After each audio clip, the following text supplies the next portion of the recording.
வணக்கம். சைதாப்பேட்டை காரணீஸ்வரர் கோயில் நீங்கள் அனைவரும் கேள்விப்பட்டிருப்பீங்க. அந்த கோயிலுக்கு நான் அடிக்கடி போவேன்.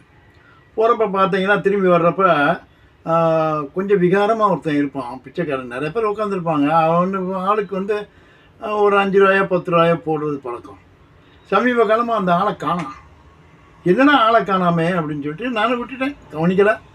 அப்புறம் ஒரு நாள் வந்து சைதாப்பேட்டை அந்த ஜோன்ஸ் ரோடு வழியாக இறங்கி மெயின் ரோடு ஜிஎஸ்டி ரோடுக்கு வந்துக்கிட்டு இருக்கப்போ டூ வீலரில் வந்துக்கிட்டு இருக்கேன்.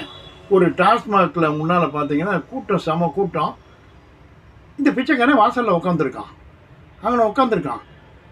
எனக்கு ஆச்சரியம், இவன் என்னென்ன குடிப்பானா, இவன் எதுக்கு இங்கே வந்து உட்காந்துருக்கானே அப்படின்ட்டு விட்டுட்டேன். அப்புறம் மறுநாள் பார்க்குறேன், மறுநாள் அதே இடத்துல தான் உட்காந்துருக்கான். சரி என்னன்னு தான் கேட்போம் அப்படின்ட்டு போய் கேட்டேன். என்னடா இங்கே வந்து உட்காந்துருக்க, என்னையா அப்படின்னு சொல்லி கேட்டதுக்கு என்ன சொல்கிறான், கோயிலில் உட்காந்துருந்தேன், ஒரு நாளைக்கு வந்து 25 ரூபா 30 ரூபாய்க்கு மேலே 10 பைசா விழுக மாட்டுது. கஞ்ச பசங்க, என்னையும் சேர்த்து தான் சொல்கிறான்.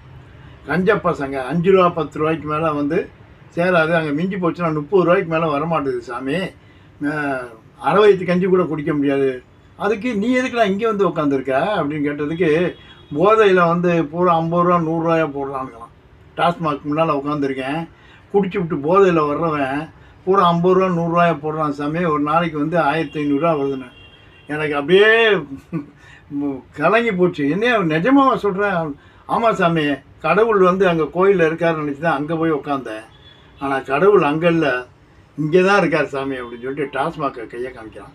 நம்ம வந்து சமுதாயத்தை குறை சொல்கிறதா அல்லது பிச்சைக்காரனை குறை சொல்கிறதா, நம்மை நாமே குறை சொல்லிக்கிற வேண்டும். இதுதான் உண்மை. வணக்கம்.